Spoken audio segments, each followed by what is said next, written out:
people are we dealing with here? A set of perps with a very unusual skill set. Hi, welcome to What the Flick. I'm Christy. This is Alonzo. There's a Point Break remake. What is the point? I do not know. Perhaps you can describe it and enlighten us all. So yeah, it's Point Break again, and you know, normally I'm a fan of the school of remake the movies that didn't quite work the first time. I'm not a giant fan of the original Point Break, but I get what the appeal is. You know, you've got crazy stunts and extreme sports and all that stuff, and so now they're really pushing that angle to it, and occasionally they forget that there's also supposed to be a story. Take a look. There's a few $1 billion of gold down there. You're gonna steal it? No, we're going to liberate it.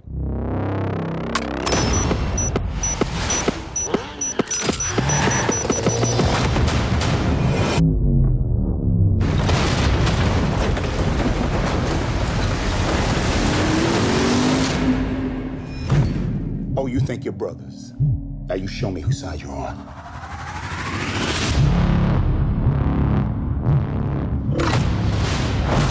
Criminal masterminds. They're just kids partying away their lives. We can get these guys. I just need more time.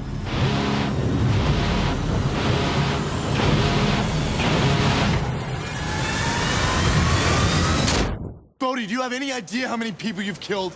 How many laws you've broken? The only law that matters is gravity. Stop! Yeah, I never thought I would look to the original Point Break as like a bastion of narrative Clarity. significance and like character development. But I mean, you realize looking back with the original, like there were stakes. It's a Kathryn Bigelow movie, right? You know. So it's badass and it's thrilling from a visceral action perspective, but also with the Keanu Reeves character. When Keanu Reeves was Johnny Utah, you sense that he truly was torn. You sense that he really was torn between doing his job and how intoxicating these new people are. Right. And there's never anything of that level of substance even vaguely here. Well, and this one, it's so weirdly written because this version of Johnny Utah is like a really famous extreme sports guy. Because there's YouTube now. At the beginning, yeah, because of YouTube, he has a sports drink sponsor and everything. And at the beginning of the movie, and this is at the very beginning, so it's not a spoiler. Scene, yeah. First scene, you know, his best friend dies in an accident, and he'll never extreme again. So he like goes to college and law school, and he joins the FBI Academy. And then we're supposed to believe that he's supposed to be able to successfully infiltrate this group of, you know, thrill-seeking criminals. And it's like, okay, I'm sorry. If, like, Shaun White drops out of snowboarding and goes to law school, that's an ESPN documentary. Like, the world knows about it. I didn't buy that this guy could have such a radical shift with a personal tragedy element in the story and that no one would know. Yeah, that's a good point. Yeah, but you're adding layers of like complexity and logic and thought that nobody else had here. Silly me. Yeah, and this really is more about just the big action set pieces. Yes. And they're only kind of sometimes committing crimes along the way. And they're eco-crimes. Yes. They're not like awesome, selfish, let's rob a bank and steal lots of cash crimes. It's like, we're gonna liberate a gold mine. And return it to the earth. which is fine if you aren't also killing all the people driving the trucks, you know. I mean, so that's the other thing. I think if this movie flirts with the idea of these guys who are committing what are technically crimes, but they're stealing from the rich and they're giving to the poor, and, you know, I think the movie would provide more of an ethical tug of war if they weren't also callously murdering people along the way, you know, while they're doing their little eco crimes. But sometimes they just do shit. Sometimes they just get off a plane or and some of the stunts have snowboard nothing for to do with fun. anything. Yeah, it's like, well, we have this really cool sequence we want to do. How does it fit in?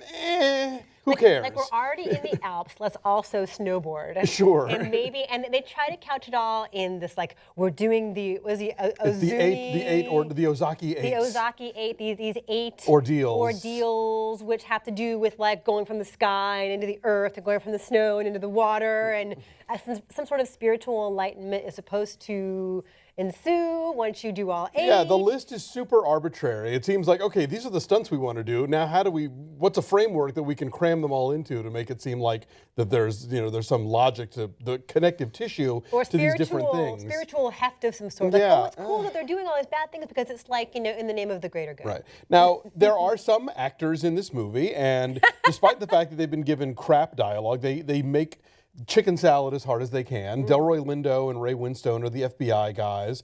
Edgar Ramirez as Bodhi. He is Bodhi. Patrick Swayze. Stepping in for Patrick Swayze is fine, even though he's given a lot of inspirational posters to say.